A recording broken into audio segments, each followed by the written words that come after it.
Rádio Cultura de Valença está entrando no ar o programa Em Defesa da Vida, um programa sob o patrocínio do 24º CEU, Conselho Espírita de Unificação de Valença e Rio das Flores. A apresentação, Olímpia Maria dos Santos e convidados. Caro ouvinte, cara ouvinte, boa noite. Obrigada por você mais uma vez nos ouvir. E no programa de hoje teremos uma troca. O assunto abordado será: consolide a fé na sobrevivência do espírito, com a nossa amiga Maribel Amorim de Lages, em Santa Catarina, a quem desde já agradecemos a sua contribuição carinhosa e fraterna. As reflexões que a nossa amiga traz são muito oportunas e desejamos que elas lhe possam falar ao coração. Olá, meus amigos da Rádio Cultura de Valença. É com imensa alegria que novamente aqui nos achamos para nos congratular através dessa nossa conversa fraterna em torno da doutrina. Vamos hoje conversar um pouquinho sobre consolide a fé na sobrevivência além da morte. E queremos então rogar ao nosso Divino Pastor, Jesus, nosso Mestre querido, amigo de todas as horas, companheiro da caminhada, ao nosso Pai maior que nos oportunizou nesta reencarnação viver a experiência da doutrina, a fim de que pudéssemos avançar e aprender e melhorar-se a si mesmo, ajudando aqueles que também vêm na retaguarda, consolando, amparando e animando. Que a nossa fé nos ilumine, nos abençoe e nos protejam a todos.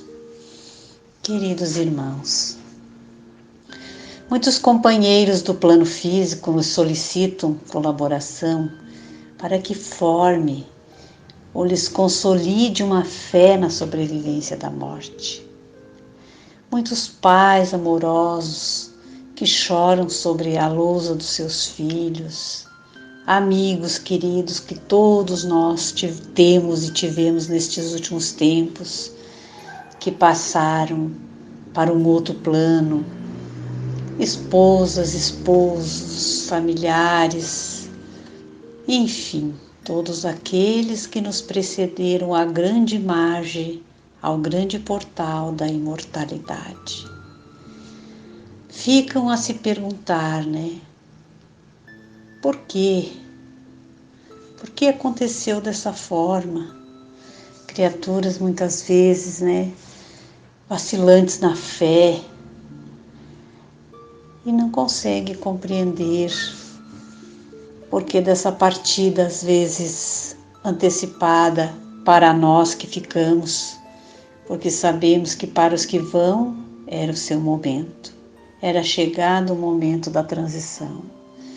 Esclarecer aos irmãos que transitam sob a névoa das lágrimas, recordando seus seres amados então reconduzidos ao plano espiritual. Como eles podem compreender essa passagem, lembrando que os chamados mortos que embora invisíveis não estão ausentes. Essa é a grande força que a doutrina espírita nos dá, recordando que estão invisíveis, mas não ausentes. Eles avançam na vanguarda. Muitas vezes, quando menos felizes, eles estão esmolando o reconforto de uma oração.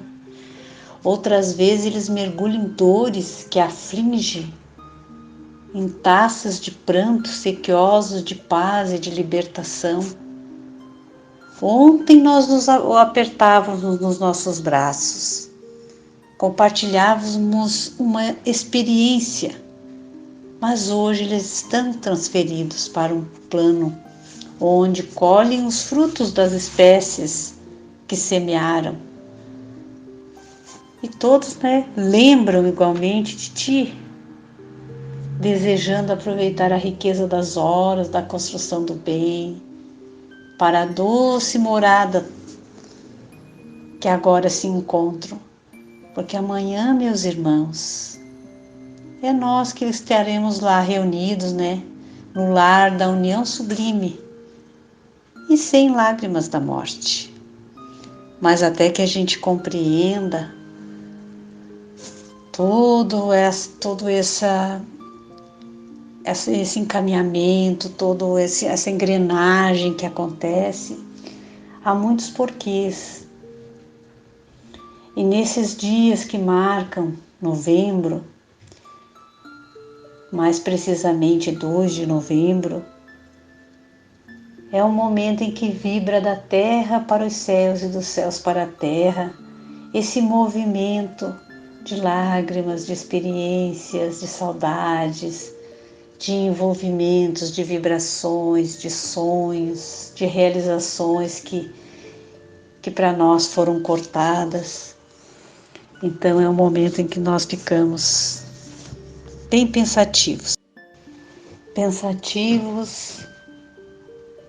E quando nós buscamos no Livro dos Espíritos, mais precisamente na pergunta 320, sobre essa sensibilidade que tem os espíritos, o lembrar-se deles nesses dias. E a resposta que eles nos dão é muito mais do que nós podemos supor. Se são felizes, aumenta-lhes a felicidade. Se são sofredores, a nossa lembrança vai servir-lhes de lenitivo.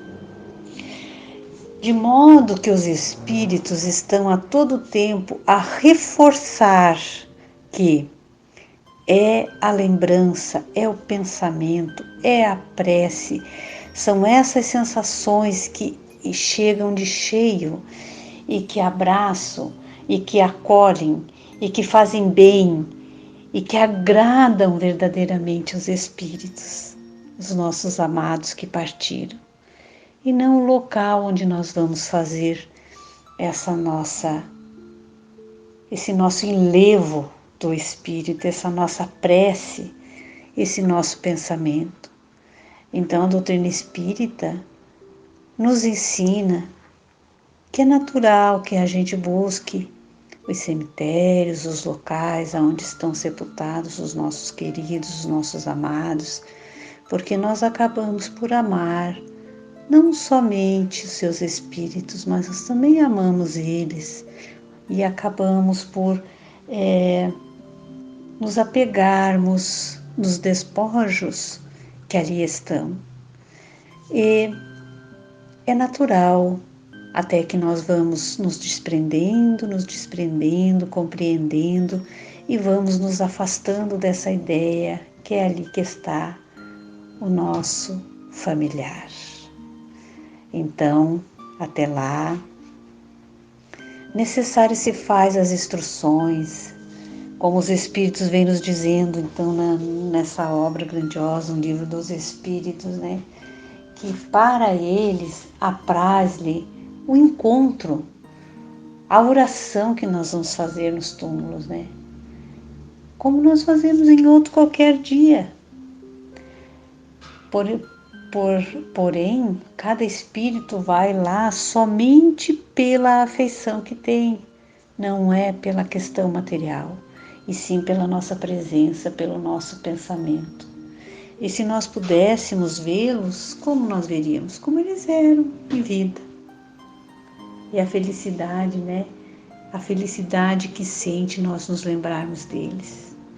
Então, como nos ensina Jesus, é necessário que a gente formule preces em forma de diálogo com eles, quando nós estamos em casa e que a dor da saudade nos acolhe.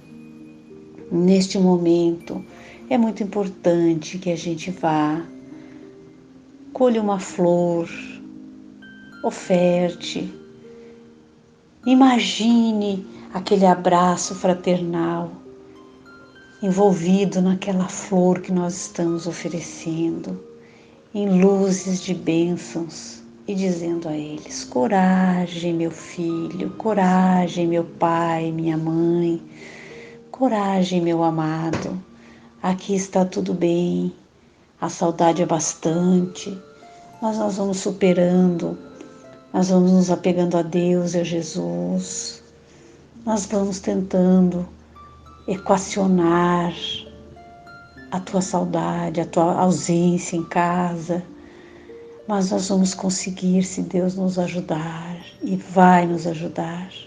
Então essas conversas geralmente regadas de pranto, mas também de consolação, dão a eles muita paz. Dizer a eles que aceite os bons conselhos dos benfeitores espirituais, que vai ter muitas pessoas tentando ajudá-los, que aceite de boa mente, que sejam agradecidos a Deus pela oportunidade de ter alguém que lhes estende as mãos. Sempre ser muito resignados diante das situações, mesmo que elas sejam difíceis. E pensando nessas situações difíceis que muitas vezes as separações, trouxe aqui como exemplo para nós refletirmos da psicografia de Chico Xavier, um relato de um casal, a dona Angélica Fortunato e seu Alberto, que passaram por uma dolorosa experiência de separação muito grande na Terra, pois que perderam 3 filhos de uma vez só. Os 3 filhos partiram para o mundo espiritual através de um afogamento numa piscina. Então o relato de Chico Xavier demorou-se 21 anos para acontecer, quando a família foi então a Uberaba buscar notícias e realmente responder, como eu dizia inicialmente, os porquês. Porque não é fácil, não é mesmo, meus irmãos? De uma vez só nós nos vemos privados da presença de 3 filhos. Trouxe esse caso como emblemático por ser uma situação bastante atípica e que vai nos explicar por que muitas vezes para nós os filhos, quando vêm para a Terra, são páginas em branco. Eles não trazem um passado, para nós é aquele ser que está chegando e é nosso, e nós amamos, e nós ensinamos, e nós amparamos e fazemos tudo o que é possível por eles. Mas esquecemos que são espíritos antigos, velhos, cheios de experiências como nós, e trazem as suas benfeitorias, trazem os seus méritos, as suas alegrias, mas também trazem as suas dificuldades, trazem as suas provas, as suas expiações a passar, e que nós, antes mesmo de nascermos, todos juntos num grupo, no mundo espiritual, aceitamos coletivamente a experiência de vivenciarmos esta prova, a fim de que todos libertássemos de um passado. Aqueles que passam mais especificamente pela prova libertam-se de culpas antigas. E nós que somos os coadjuvantes, os pais, os familiares, também vivemos uma experiência com eles, porque ninguém passa por uma experiência dessa sem evoluir. Todos na Terra que vivem essas provas tornam-se criaturas pensativas, pelo menos, reflexivas e questionando a continuidade, porque uma é não crer, mas quando nós passamos por a prova, nós começamos a pensar, não pode ter acabado, não pode ter encerrado aqui. E aí começa a despertar dentro de nós, desabrochar a flor da imortalidade, que é para isso que nós já estamos em 2021. É necessário que a gente comece a despertar. Não há mais tempo a perder. Então eu trago essa experiência, essa psicografia de Chico Xavier, para a gente juntos refletirmos. Dona Angélica, então, passou por essa prova em 1961. Eles foram a um sítio de um amigo japonês, que era assim que eles se referiam. E foram os 3 filhos, Jair, com 13 anos, Osmar, com 15 e José, com 16. Estavam num dia festivo, pois um dos filhos estava aniversariando naquele dia e era para ser um dia de alegria, de festividade. Estavam todos ali se confraternizando. Mas os 3 meninos e mais o filho do anfitrião, se afastaram da família e foram para a piscina. Sem que ninguém percebesse, o primeiro atirou-se, começou a se afogar. O segundo filho tentou salvar, também se afogou. E o terceiro irmão, percebendo que os outros 2 estavam se afogando, também atirou-se para salvá-los.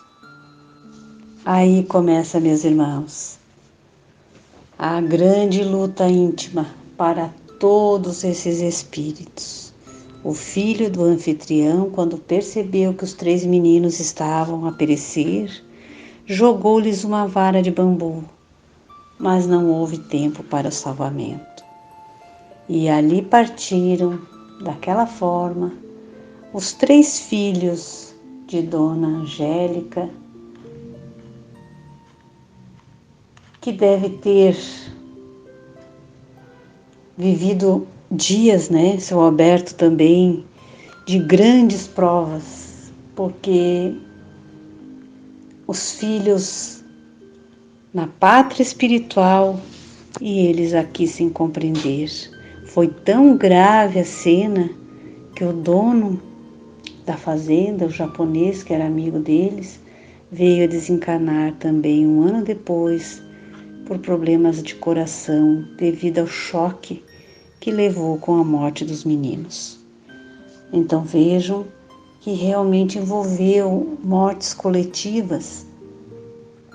E depois então de 21 anos eles procuraram Chico Xavier, a fim de receber, quem sabe, uma orientação, um esclarecimento, uma carta que pudesse abrandar o sofrimento que a família vinha sentindo.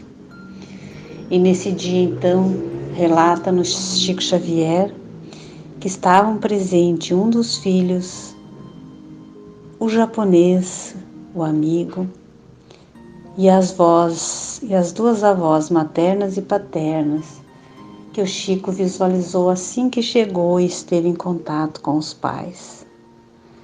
E ali começava então uma noite de alegria, pois que eles vinham contar o que realmente aconteceu. E passamos a relatar na íntegra aos irmãos para que possam compreender a grandeza da imortalidade, da bondade, do auxílio espiritual que nós que aqui ficamos pesarosos, preocupados, achando que não estamos sendo assistidos, que os nossos filhos estão sofrendo. E veja então como os meninos relatam a sua passagem. Querida mãezinha Angélica, querido papai Alberto, peço-lhes que nos abençoe. Sou eu quem tomo o lápis, o José Fortunato, para as notícias. Creio que nossas lágrimas recíprocas já lavaram a nossa dor. Entretanto, comovo-me a recordar a despedida tríplice, quando caímos nas águas da grande piscina, o Osmar, o Jair e eu. Estávamos sendo conduzidos pelos desígnios do Senhor a resgatar um passado que nos incomodava. Olha esta última frase: estávamos sendo conduzidos pelos desígnios do Senhor a resgatar um passado que nos incomodava. Então é para nós vermos que não existe o acaso ou a fatalidade. Nada posso detalhar quanto ao fim do corpo que nos desvencilhamos, como quem se vê na contingência de trocar a veste estragada e de reajuste impossível. O sono compulsivo que nos empolgou os três foi algo inexplicável de que voltamos à forma da consciência dias após ao estranho desenlace.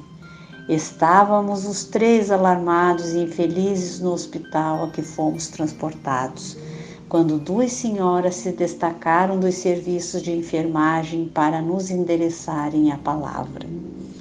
No fundo, queríamos apenas regressar a casa e retornar ao cotidiano, porque aquele debate com as águas fora para nós, naquele despertar, uma espécie de brincadeira de mau gosto na qual supunhamos haver desmaiado. Então vejam as sensações finais, o recurso terapêutico, o auxílio espiritual e o transporte para um hospital, aonde eles seriam realizado com eles o tratamento necessário. Isso é uma consolação, não é mesmo, meus irmãos? Continuamos então. Aquele instituto deveria ser uma casa de pronto-socorro como tantas. Entretanto, as duas senhoras se declararam nossas avós Maria e Angélica e nos informaram com naturalidade e sem qualquer inflexão de voz agressiva que havíamos voltado ao lar, ao grande lar da nossa família na vida espiritual. Os irmãos e eu chorávamos como não podia deixar de acontecer. Fomos conduzidos à nossa casa e vimos os pais amargurados. Soubemos que o amigo José japonês havia recebido um choque tão grande com a nossa desencarnação que fora também desligado do corpo. Soubemos que outros parentes haviam sofrido. Nosso pranto se misturou ao da mamãe Angélica, do papai Antônio e do Carlos Alberto. E muitos dias e meses correram nessa situação de incompreensão e de dor. 2 anos se passaram. Olha, meus irmãos, 2 anos. Então vejo que as informações que nós queremos rapidamente, por quê, que os espíritos vão receber após 2 anos neste caso. Então as coisas não são como nós pensamos que elas são. 2 anos passados, fomos visitados por um amigo de nossa família que se deu a conhecer por Miguel Pereira Landim, respeitado e admirado por nossos familiares da espiritualidade.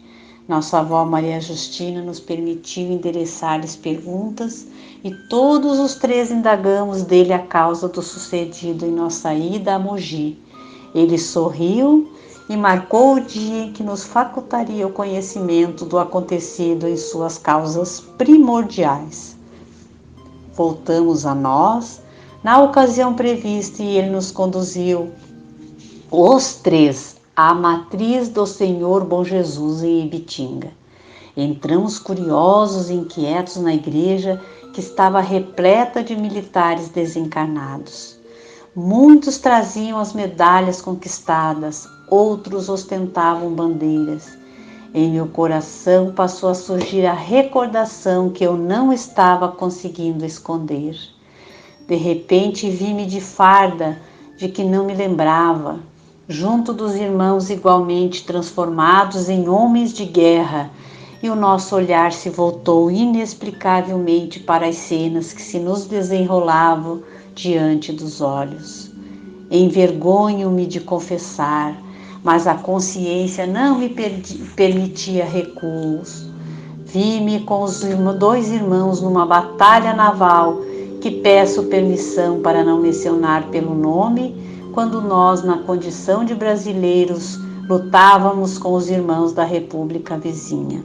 Aqui faço uma pausa para dizer-lhes, que é a Guerra do Paraguai. aonde lá se perderam 150 vidas só dos paraguaios. 150 mil, meus irmãos. E esses nossos queridos irmãozinhos estavam envolvidos nesta trama.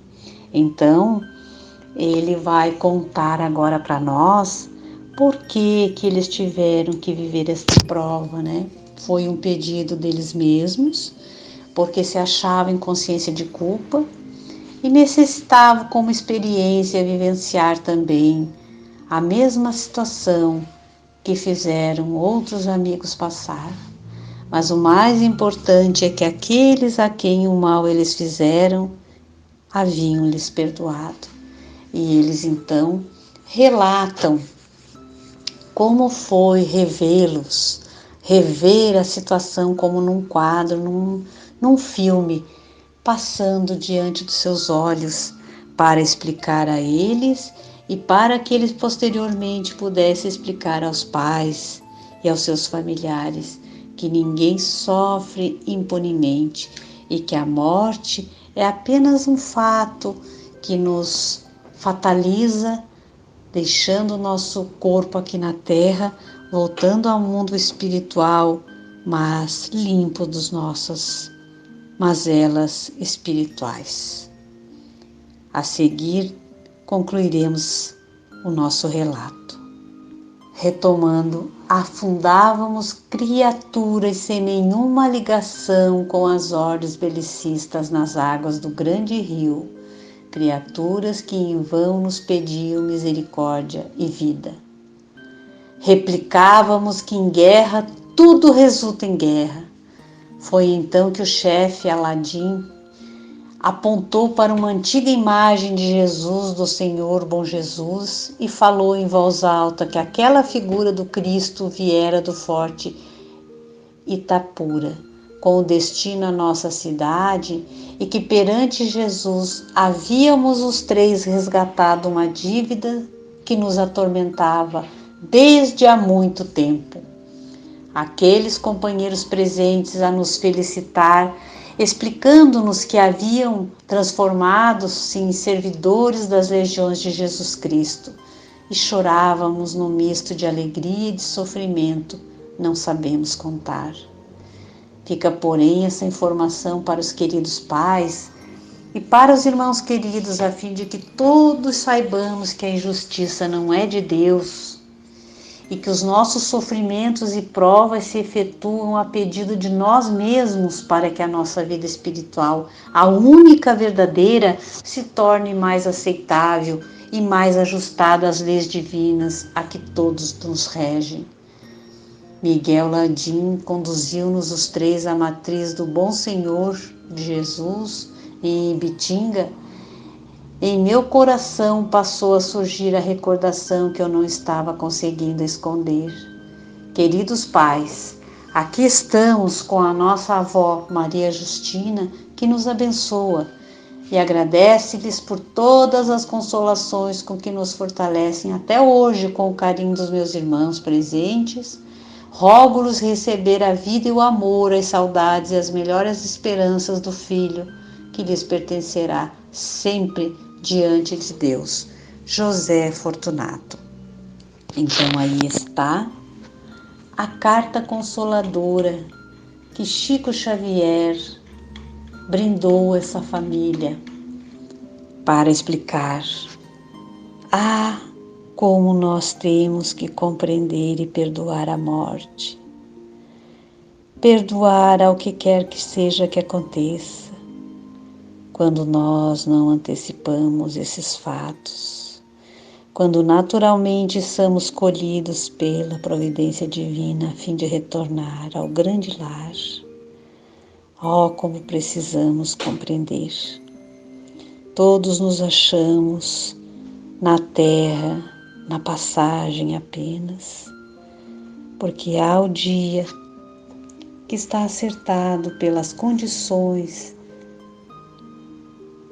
cercados pelas providências necessárias que nos reconduzem para a nossa verdadeira vida. e não haveremos de a ninguém inculpar, não haveremos de ninguém colocarmos como responsável a não ser nós mesmos, que nós mesmos organizamos a nossa agenda de vida, como também a nossa partida. Aqui fica o grande exemplo que Chico Xavier nos levou e nos lega, mostrando a nós a necessidade da grande resignação, a necessidade da consolação aos amigos, às pessoas que nos procuram, a dizermos a todos: vamos viver e viver bem. Vamos aproveitar aquilo que a terra nos oferta, mas vamos viver com consciência, a fim de que possamos, limpos, preparados, quando Deus achar por bem a nos levar de volta para a nossa pátria, possamos estar com as nossas consciências tranquilas do dever cumprido. É assim que parece ser e que foi a passagem desses meninos para o mundo dos espíritos.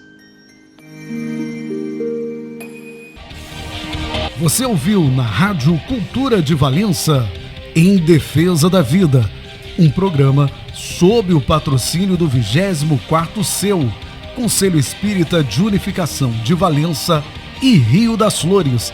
A apresentação: Olímpia Maria dos Santos e convidados.